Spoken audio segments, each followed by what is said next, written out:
के तोरा गजबे डिजाइन रे।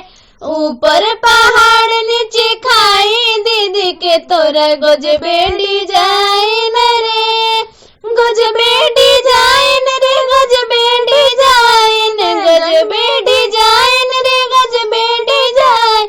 धप धप दुधिया गोराई दीदी के तोरा गजबे डिजाइन रे। धप धप दुधिया गोराई रूप कटरीनो से फाइन रे। धप धप दुधिया गोराई रूप कटरीनो से फाइन रे। ओ चाकर कमर उनकर पुरैन के पाता, ना भी गुलाबी सरवा तोरा दीदी के बुझाता। चाकर कमर उनकर पुरैन के पाता, ना भी गुलाबी तोरा दीदी के बुझाता।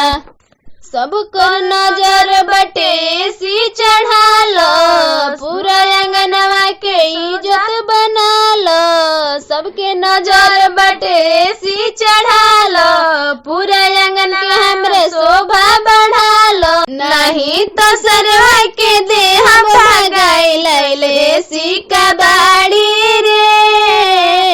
नहीं तो सरवा के दे हम भगाई कूलर लाइल कबाड़ी रे। लाइल कबाड़ी रे लाइल कबाड़ी, लाइल कबाड़ी हो लाइल कबाड़ी। सरवा के जल्दी बांगन से भगाओ लाइल आंगन में कबाड़ी रे। धप धप दुधिया गोराई रूप कटरीनो से फाइन रे। सरवा के दीदी के नचाई लाइल कहे आंगन में कबाड़ी रे।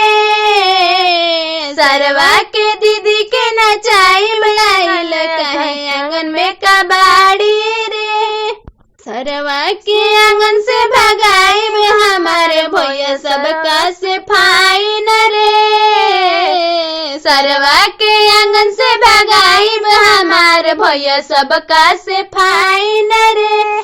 ऊपर पहाड़ नीचे खाई दीदी के तोरा गजबे डिजाइन रे। ऊपर पहाड़ नीचे खाई दीदी के तोरा गजबे डिजाइन